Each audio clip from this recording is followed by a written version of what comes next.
I'll let our guest speaker, Doug, first kind of go into his background and Doug, if you could kind of tell us, about yourself, sort of your, what your business background is, what your sort of different links are to entrepreneurship.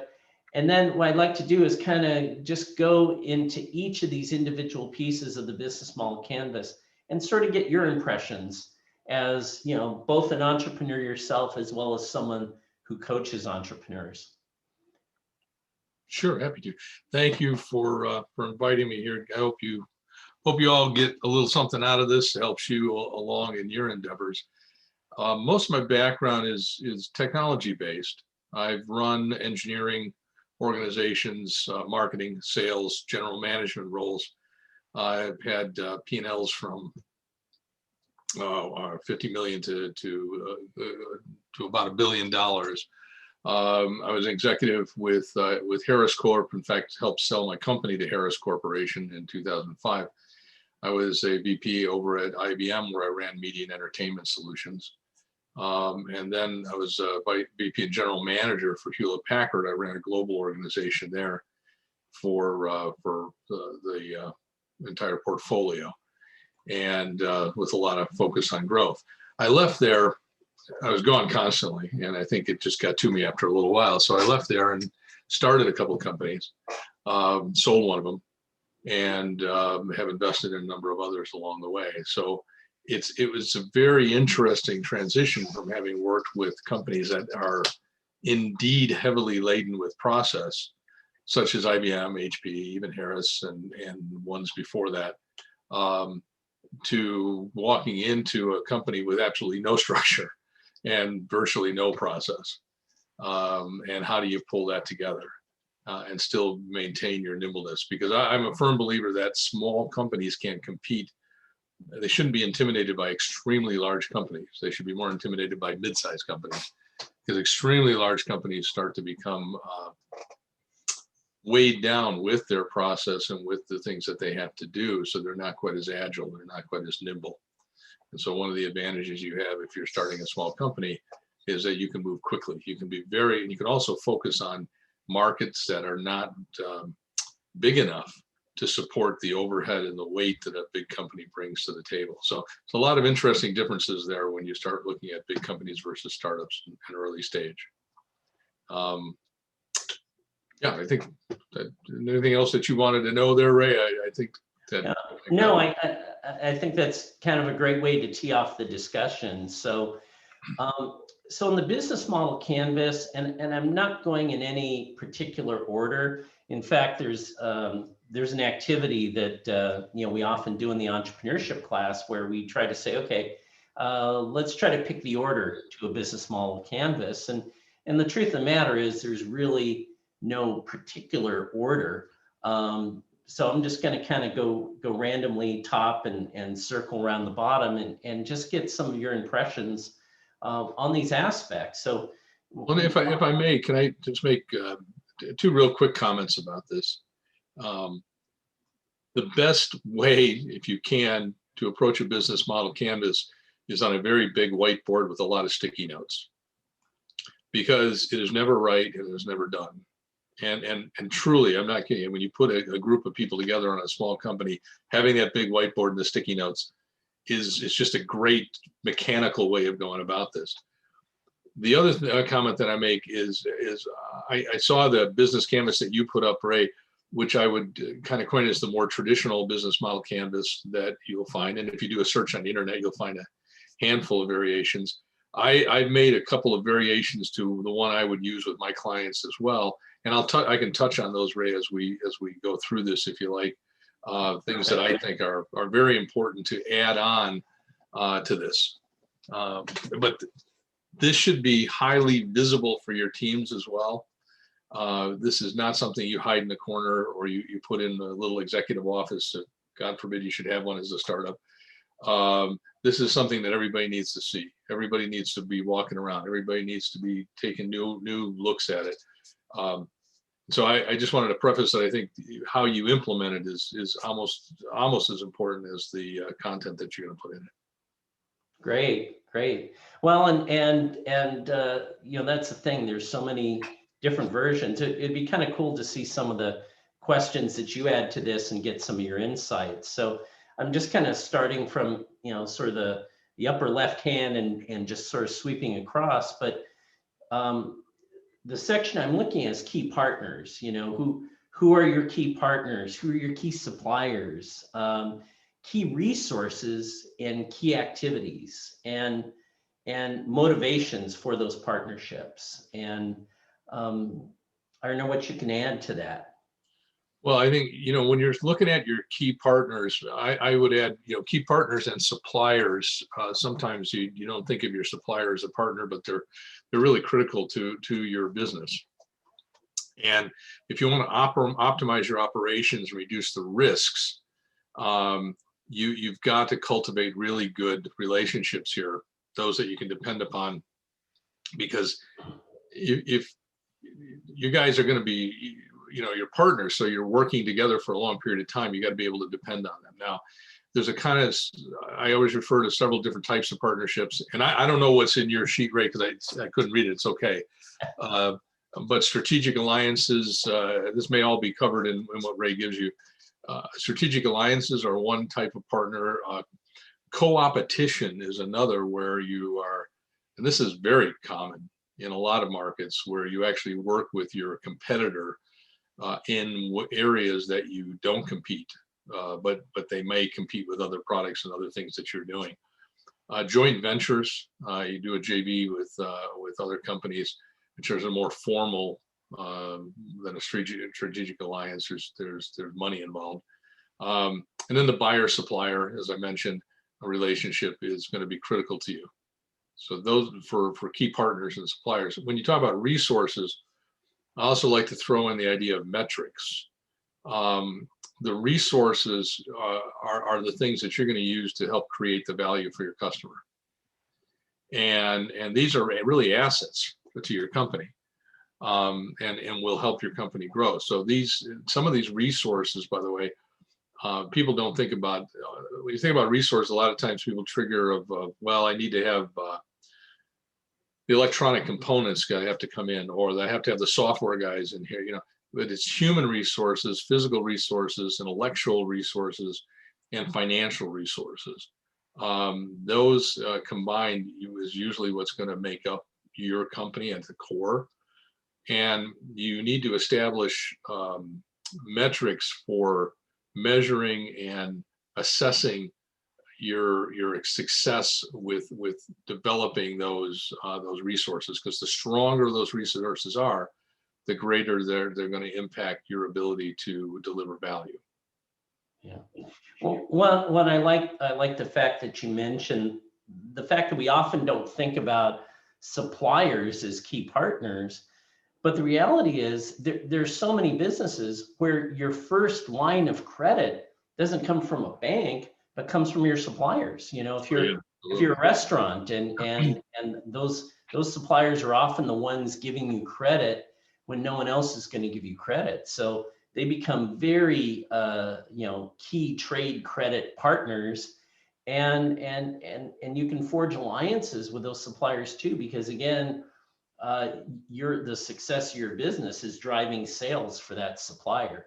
So I like the fact that you mentioned them as well, and it also plays into the role. Sometimes your suppliers, like I've got a client who has a physical product and a lot of software behind it, but he has to have the physical aspect of it.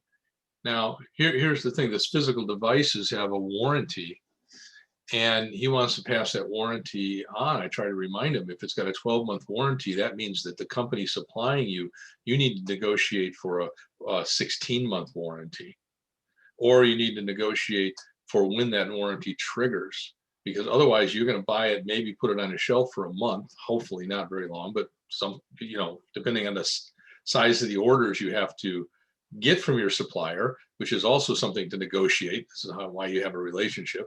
And then you're going to negotiate the terms from the supplier. And some suppliers will want to work with you and others won't. They may be really good. They may have everything you want, but they're just sticklers. They're not screwing around. No, we don't mess around with, this is our terms. You got to pay. and sometimes you can't use them because you as a startup, you really don't want to be floating inventory, but sometimes you have to, and cash flow is always critical. So all of those things go into, and it's to the point of Ray's making with credit, they go into how you're managing your relationship with your supplier. It's not it shouldn't be a cold transactional thing if it's critical to your business. Well, and another key partner, which I think you mentioned too, is that whole idea of your competitors may not share information to you, but there are other kinds of businesses which may be selling into the same client. I remember this was a very long time ago. I had a window cleaning business, and I learned a lot about how to drive my window cleaning business forward by someone I met who was doing carpet cleaning. They were doing residential carpet cleaning, and then gardeners, and these are all people selling to the same customer, and you're not a direct competitor, but you can form alliances with them, and we were actually driving business to each other. And I think in just about any segment or any industry, you can find those sort of friendly competitive alliances. Yeah, and your likelihood, by the way, the class I teach on selling, your likelihood of getting business from a referral is magnitudes above what you might get with cold call or with direct marketing and direct outreach or word of mouth or influencers, or depending on your product. I could go down the list of how you communicate, but having a referral is the gold. You want that. You will lust after that, and you should, because your odds of actually doing some business is so much greater when you have a solid referral. Well, and what I've always found is the beauty of referral partners is they're helping screen for your target client. They're just not, usually if you have a good relationship, with another business or someone who's trusted giving you referrals, they're kind of screening out, they're trying to pick the best possible customers for you. And that helps build your brand as well. So it's some of the best kinds of partners that you build is those referral business partners. So you asked what I added as well in this 3 squares that are in the traditional business model canvas. You've got your key partners, key activities, which also, by the way, I consider to be your solution. How are you addressing each of the problems that your target, your ideal customer profile, your target is experiencing, and they'll be different, and they may be prioritized different depending upon the segment. But so part of your key activities also surrounds your solutions. But I added a 4th square in there, and I said it should be your problems that you're addressing. What are the top 3 to 5 problems or pain points that you are addressing? And you need to be able to articulate these clearly.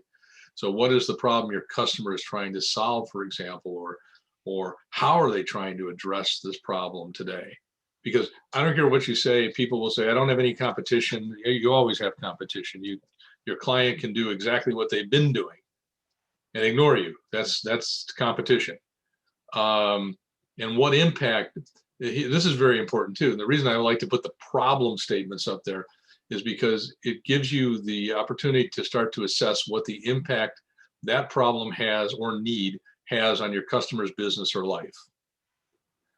So imagine if you're a printer and you got a printing press that doesn't work, how critical it is to your business. You're doing end cap bubblegum purchases. That person still has a need. They still have a problem they're trying to satisfy. Sell Altoids in the grocery store. Well, that person wants to have fresher breath. You're solving a problem. Everything has to make the life or the business better, or you're just why are you there? In fact, one of the things that we discussed in a prior class is the whole idea of both design thinking and category creation. And in both design thinking and category creation, it very much revolves around need finding and focusing on the problem. And you know, out of that problem, you know, when you look at category creation is what's that epic story, right? What's that overarching story that describes the problem? And then what is your point of view that addresses that problem? So, Nice. yeah, it very much is an important part of, I think, both not only identifying your activities as a business, but also um, being able to resonate with as many customers as possible and building your brand, you know? Yeah, I think a lot of startups in their heart kind of know their problem, but they can't articulate it very well. And that's going to be really, really important to you. It's going to be important to you. The clarity is going to be important as you build, because everything has to have an acronym. I come from IBM, so everything has to have a 3-letter acronym. So ICP, or ideal client profile. To develop your ideal client profile, you have to understand the problems. You have to be able to articulate it really well. If you decide you want to go out and get money and you want somebody to invest in your company, the things that I'd look for most in a company is this a real problem that these people are solving? Or is it some sort of weird thing that's not that important? If it's a real problem and your solution is unique, or at least unique enough, and then there's a big enough market opportunity for it, the rest of everything I'm going to talk to you about is really around reducing risk. So at that point, I'm sold on what you're going to do, and unless you screw it up by making it too risky, if you can get those things, you're way ahead of the game. Yeah, yeah. Oh, I agree. I see so many businesses that really get stuck here. You know, they sort of talk about this, you know, very generic sort of problem out in the market, and a lot of times they over focus on you know, the problem of a certain product or a certain function of a product, and then they don't really connect that viewpoint, how they feel about that problem and how their product's gonna really solve it, you know. um, and I think this is an area where it's not good to get too generic. You really want to show how you personally address that market and its need or problem. um, um, I know one of the key activities in the business model canvas is distribution channels, and I don't know if you can kind of speak to that a little bit. Yeah, your channels. When I look at channels, what I like on here is that in the canvas too is over on that right hand side you've got customer segmentation and channels. They should be near each other because it's really important. Now the channel is how you're gonna deliver your value proposition. Now having a unique value proposition is no trivial task, and I could do a whole class on helping you develop a value proposition. We could spend a couple hours. And so we're going to kind of blow through it, but that's part of how are you going to deliver that value to the customer, because nobody truly cares about your product and how cool it is or anything else until they realize that they can experience some value from it. It's, Yeah. you know, it doesn't matter about the tech. It doesn't, they really, really don't care. I mean, it's, you know, you better hear it now. Yeah. You know, better now. But effective channels will distribute that in ways that are fast, efficient, and cost effective. Those are the 3 key things. So you might do it through your own channels. You may say, I want to have my own salespeople, or I want to have my own store. Or you might do it through partner channels where you're going to work with, God help me, distributors, and you got to be really, really careful there. Consumer packaged goods, we've got clients with that, and I've seen more than one, their business is getting killed because of their distributor. So it's a very important thing of how you're going to get out. So if you want, let's say you wanted to distribute your product to all the Trader Joe's and Bond stores in Southern California or in the world, how do you get there? And you got to be very careful how you choose those partners. And there's a lot of contractual stuff that goes on. Plus, you have to have the ability to say no to them, and not worry that you're going to get totally locked out or something like that. So, and then you're going to find that consumer goods are typically marketing driven. In other words, it's the messaging and the delivery of the messaging that is primary, because you can't hire 100,000 salespeople to go knock on every consumer's door. So consumer products tend to be more marketing driven, whereas enterprise tends to be more sales driven. The sales tend to be bigger, they're longer sales cycle times, and so your go-to-market, your channel could be your own sales people. Now, some companies say, well, I'll just use these guys over here who already have a company, because they'll never say it this way, but because I don't want to touch that dirty thing called sales. I don't want to deal with that. I'll just offload that. And you can't. You will never get away. I will tell you now, you will never get away from having to deal with sales. And even if you have other people selling the product for you, you have to manage that, because you have to have some predictability in your business. So these are all the kind of channels that start coming to mind. And again, it's very important that the channels are aligned. I think more than ever. I remember I had an IoT company that the competition sold all of the products through resellers. So the CEO of this startup IoT company said, well, we got to go get a bunch of resellers. How do we do that, Doug? What do we do? Who do we talk to?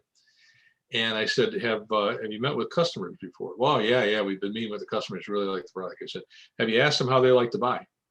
What do you mean? Did you ask them, do they like to buy from resellers? I don't understand. I said, come on, I'll go with you. So we went out, sat down with the guy, and I said, so you're buying this stuff now, right? Yeah. Said, you buy that all through resellers. You like that? Oh, no, we hate it. We hate it. With so much, we can't get any responsive. We always got to go through these extra steps. We hate that, blah, blah, blah, blah, blah. And we had to say, well, if we could sell it directly, would that be better? Oh man, that would be great. You mean we could work with you just directly? Oh yeah. So, let's try to sell to people in the way that they'd like to buy it. And then there's very little selling. They will, if the value is good, they'll why wouldn't they take it? Yeah. Well, that's a good point, because oftentimes I see with a lot of entrepreneurs that somehow selling is this magical thing, right? They want to build their business to the point that they can hire a salesperson. And somehow there's this assumption that a salesperson is going to do a better job of selling than the owner of the company. And I remember meeting with two venture capitalists that I have a lot of respect for. One guy's named Bruce Cleveland, and he's a very well-known venture capitalist. And I got a chance to meet with him and another guy named Greg Moore, who wrote a book, Crossing the Chasm. And talking to them about some of the stuff that they've experienced, they both said, if you're not the best salesman, if the owner can't sell the product, how do you expect anyone else to sell the product? The owner has to figure out how that product is sold and then teach whatever salesmen come along. And I think the other thing to keep in mind too, in terms of sales, is there. I'd like to get your opinion, because I really don't feel that there's a sales personality. Because I've seen all kinds of entrepreneurs, and some really meek and mild, and some really techie, and some not. And the good ones all seem to figure out how to sell their product to the customer. So I don't think there has to be. There are, sales is the oldest profession in the world. Now, wait, Ray. Some people will say that there's something else that's the oldest profession, but you must keep in mind that that is simply a subset of sales. Correct. Okay. No, sales, and there are good salespeople and bad salespeople. There are professional salespeople and unprofessional. And at any time, and I'd say at any time, about half the people in sales are leaving. and because they can't take the rejection. Sales, and it's not my phrase, but I love it, is the best paying hard work and the worst paying easy work in the world. Yeah. Now, what you sell determines the type of salesperson that you need. If you're selling a capital good to an enterprise, the ability to understand that company's business and really understand how your product impacts that, to be able to relate to those people and to understand that you've got a long-term investment in your customer will make you better salespeople. If you're the kind of person who's just trying to get a buck, not worried about ripping people off, just, let's just screw this one, screw that one, you will not survive. Your place is probably more in a boiler room, telemarketing, sales, selling insurance to try to take advantage of old people, and that really stinks. So there is a personality for sales. When I hire salespeople, I'll ask one of the questions. I say, tell me about some of the sales books you've read. And it's amazing how many people have that they want to be in sales and they've never read a single book on sales. You wouldn't pilot an airplane without maybe I don't know, cracking at least one book about airplanes. You don't even become an auto mechanic or anything else without study. So I think the personality that best survives sales is one that is concerned about their customer, willing to accept rejection. That's a huge thing, and not take it personally. Those are probably the really, really key, and they need to be open to suggestion, because sometimes really good salespeople do really poorly and actually even leave the business because they have really bad sales managers. Yeah. So, Well, I'm glad you kind of mentioned that, and one thing, we won't be able to talk about within this class, but or in this session, but later sessions, is that I think many entrepreneurs tend to have a little bit better grasp of kind of what marketing is, a lot more than they understand that sales is an actual process that gets managed. Yeah. That you have to have constant activities of communicating with customers. And I think the other thing that I really like that you said is that rejection for an entrepreneur is where you do all your learning. I think about some of the largest sales I've made, and those sales were a result of a learning opportunity. Either learning about what the competition didn't get right, and capitalizing on that, or listening to the customer who said, hey, I like your product, but here's some criticisms. Here's how to make it better. And those improvements drove more business. And so I think that kind of learning mindset is really key. So kind of dovetailing with that is the value proposition, and that's sort of the next part of the canvas as we move down. And what value you deliver to the customer. Which one of the customer's problems are you helping to solve? What bundles of products and services are we offering? So I know there's a lot there in terms of value proposition, but what are some of your thoughts there? Well, I think it's important, and actually this ties into the other box that I added, if you will, on the right-hand side, which is the unfair advantage. In addition, your value proposition is how you communicate what the benefits that the customer is going to experience, and how do you unfairly deliver those benefits. So keep in mind that features are the things you do, but benefits are what your customers experience. And customers don't buy features. They never buy features. There's never a time when a customer buys a feature. The only time it sounds like they're buying a feature is when they've already internally understood how that feature is going to gain them the benefit. So people always sell, this car can go from 0 to 60 in 3 seconds. That's a feature, and no one buys that. But the guy who goes, I want that rush and moving that fast, he understood the benefit of that. The benefit is that he can feel really cool. So when you start to build your value propositions, keep in mind that they should be about the benefits that your customer is going to experience. I have kind of a rule of five. I think that, and mostly it's truism, that people keep about 5-6 things in their brain before stuff starts falling out.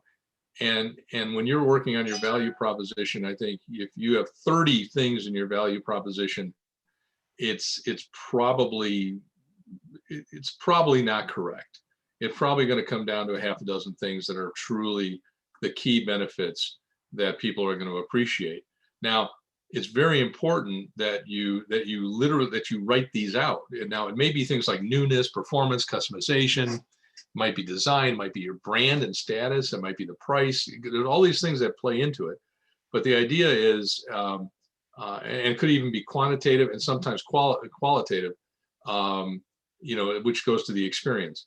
But the thing is, you want to write each of these out, and they will change a little bit as you mature, your product matures, and you do something called discovery, which ties back to what Ray was saying about learning. When I talk to entrepreneurs, and even when I do my class on sales, I talk a lot about discovery.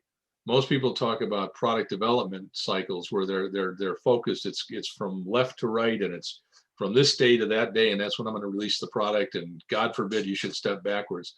In discovery, you're meeting with the customers and you're testing out your hypotheses constantly, and it's okay to step back. It's iterative.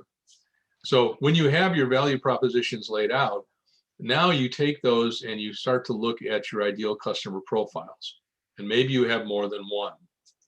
So I use a bucket analogy. Is I'll take this one bucket of all these people, like people or like customers that share characteristics, and I'll look at how does my value propositions, in what order are my value propositions important to those people, and you stick that on the bucket.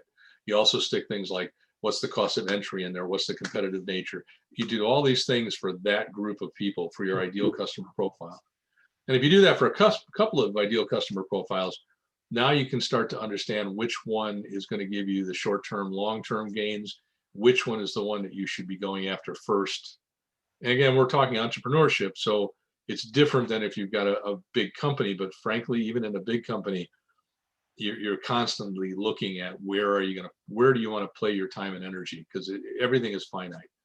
So well, and I loved what you mentioned about the whole idea of discovery, and that a value proposition is something that is an ongoing process. You learn more and more about the value.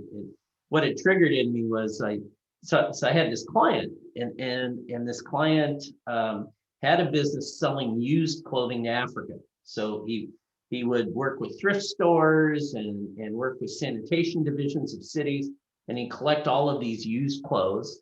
And what a lot of people don't realize is most of the used clothes in the thrift shop get thrown away, right?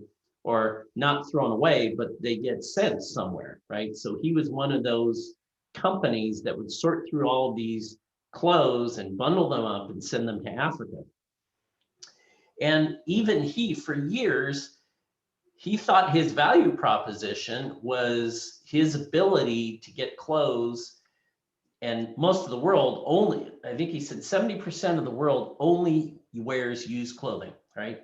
So his idea is that he's making it affordable.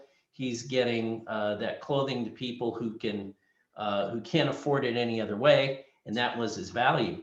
And then one day he said, you know what? I've never walked my customer's path. I haven't done this in a long time.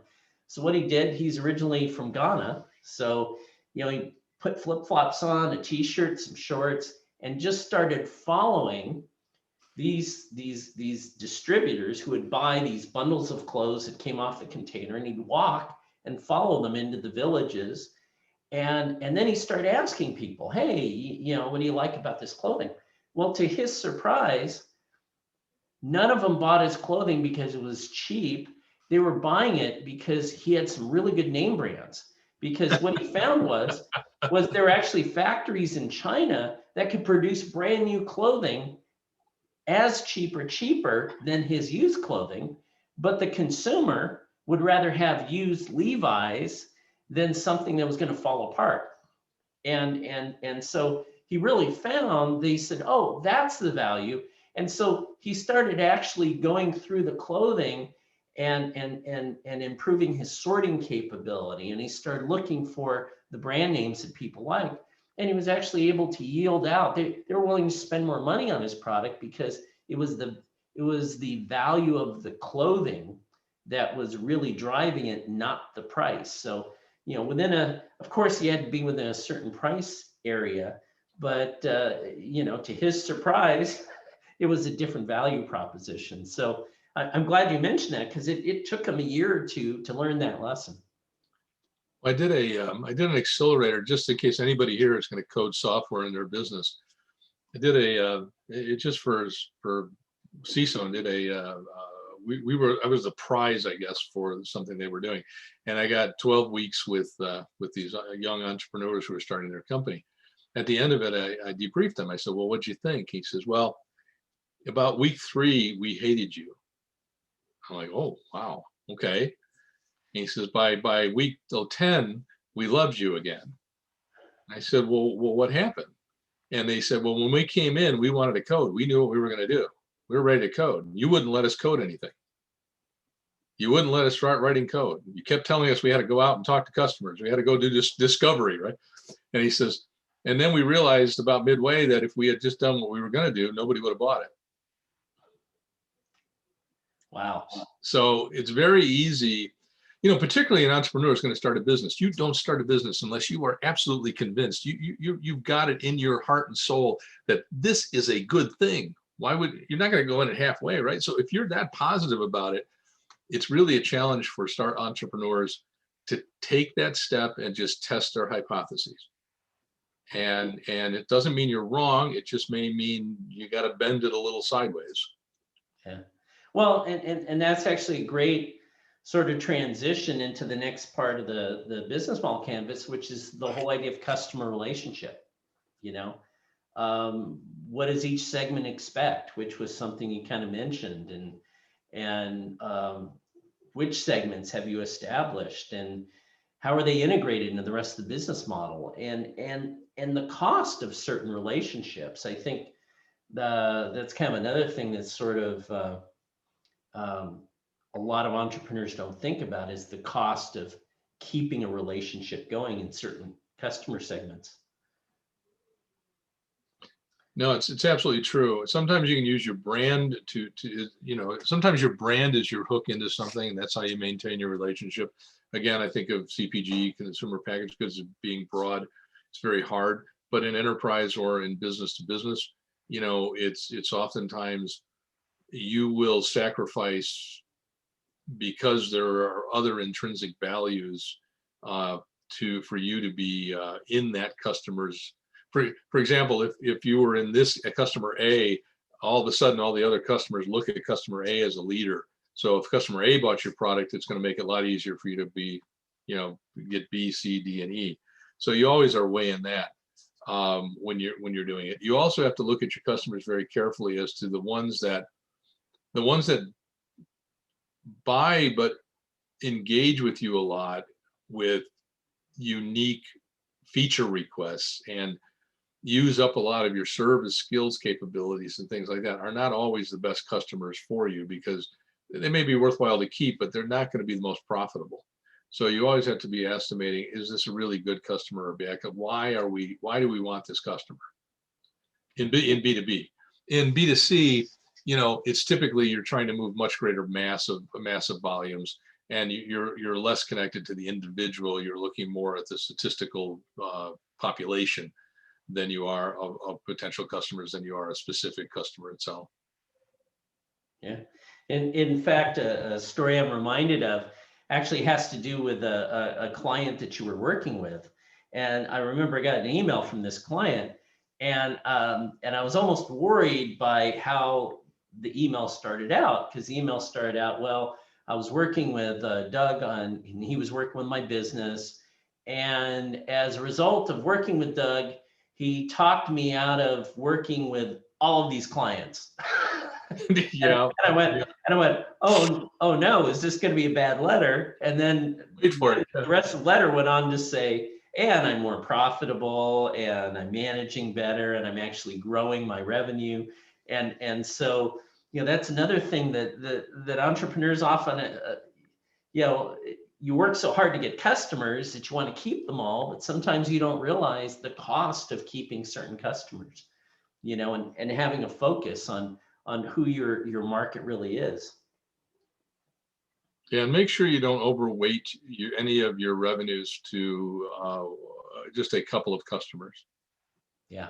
Yeah. See that a lot. They have really two big customers and then a couple of little ones. Well, if one of the big ones, you're not that important to the big one, and if they turn left and they leave you hanging, your whole business is underwater.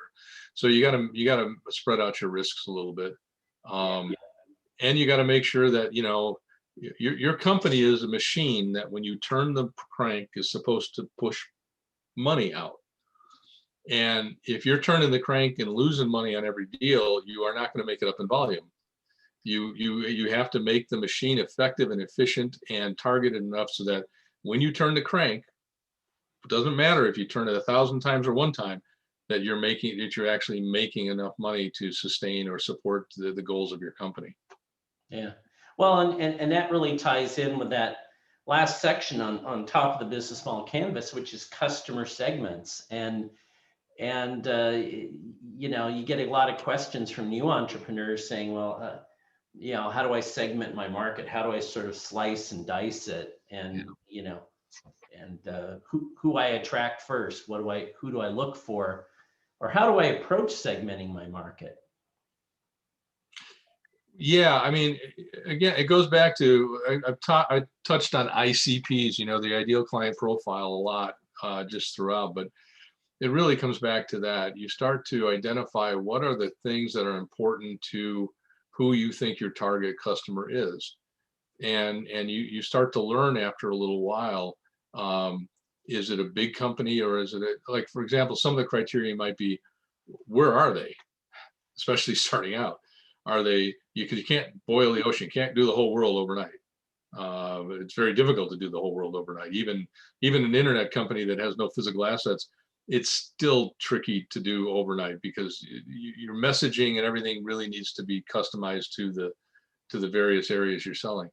But it might be geography, but maybe an internet company, you don't have that problem. It might be the customer's age. Is it an age demographic that plays a role? It may be the business, the number of employees in a business. It may be the revenues of the business if you're selling B2B.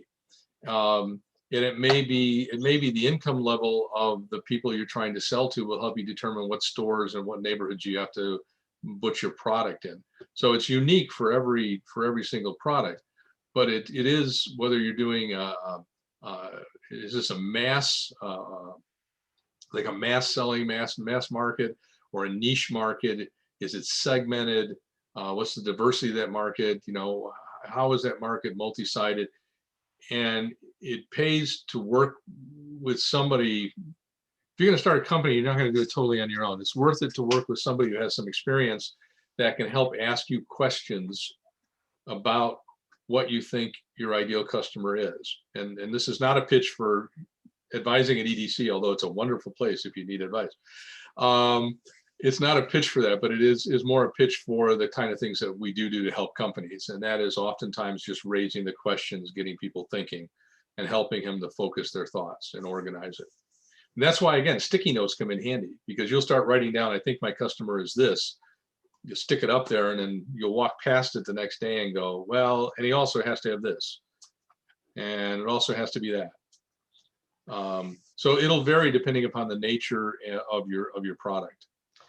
Yeah, in fact, I've been through several companies that segment down to, they look at their customers, certain personas. They'll do all this discovery homework to figure out who those target customers are, and they'll actually create fictional characters of those customers. I've seen some companies where they have cardboard cutouts of the segmented customer in their meeting room, so that when they have a strategic meeting, they go, okay, will, John Doe over there agree with this marketing plan? Will this sell to so and so? In fact, I've seen some companies even fabricate emails from their persona customer.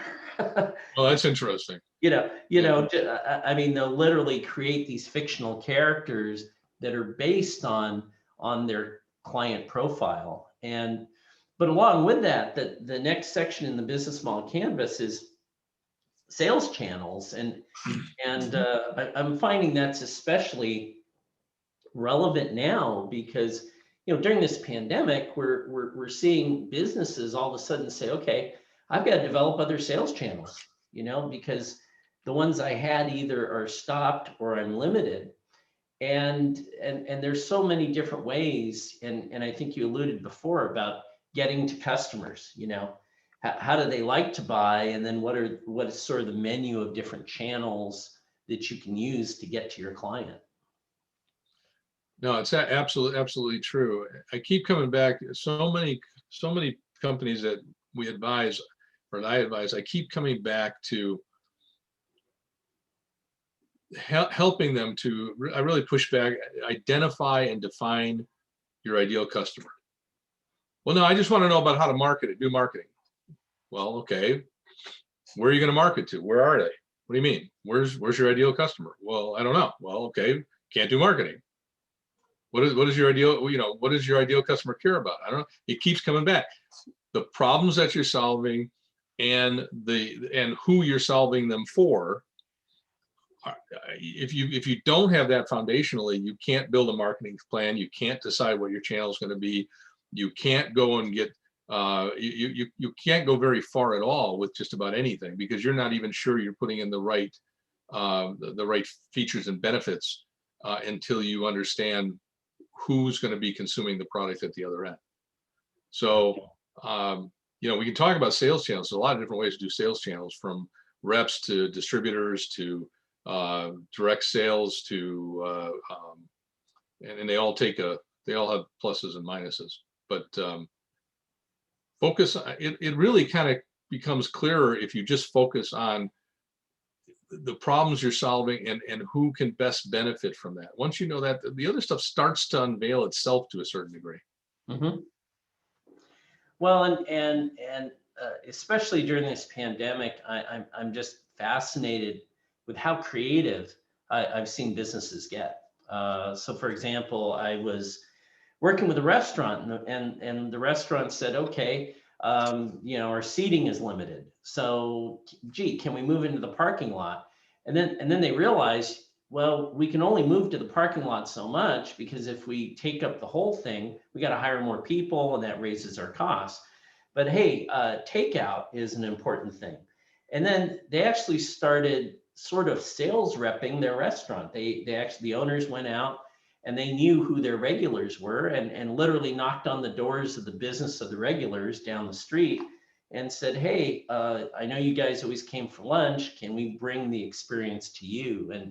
And just all kinds of, I know we have a client that's a jewelry store, and real small jewelry store. And you go, well, gee, they can't do very many sales, but they do design work for large retailers. They have internet sales as a channel. And so it's real interesting how creative you can get when you start to think about the different ways in which you can get your product or service to a customer. So sort of the last piece in the business model canvas is key resources. So what key resources do you need? Your distribution channels, your customer relationships, your revenue streams, physical, intellectual, human, financial. And again, one of the things we try to emphasize in this class is, as an entrepreneur, you're not an island unto yourself. Part of being a good entrepreneur is also knowing how to leverage resources.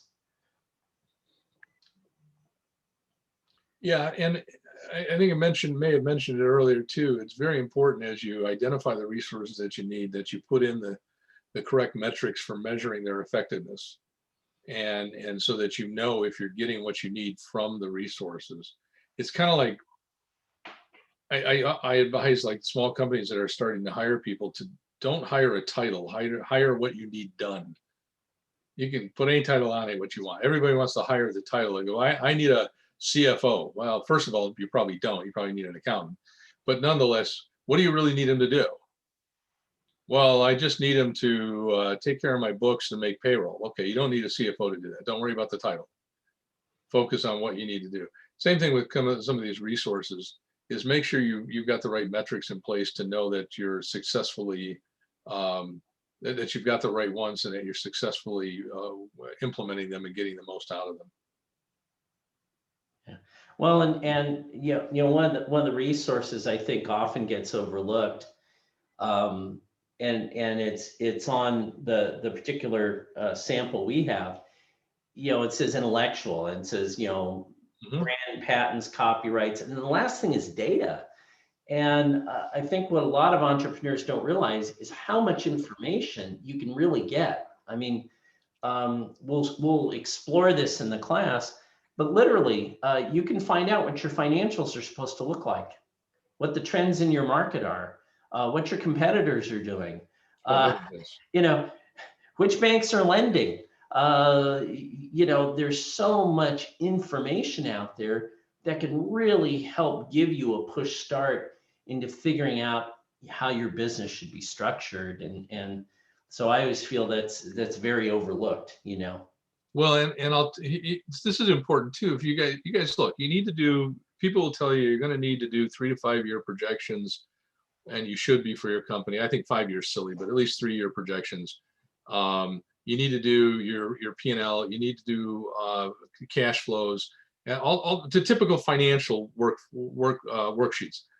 And what you'll probably say to yourself is, how am I supposed to know this? Because we don't have any history. We don't have anything else, right? So you start making it up and knowing you're going to be wrong. Just know you're going to be wrong. But the idea is you try to get close. And then you learn from that year going into the next year to get closer. And pretty soon you got a history running and you start to be able to get better and better and better at it. But don't worry about trying to get that absolutely perfect and dead nuts on. Use what Ray says. Look at what other companies are doing. Look at what their growth rates are doing. Look at how they're going to market.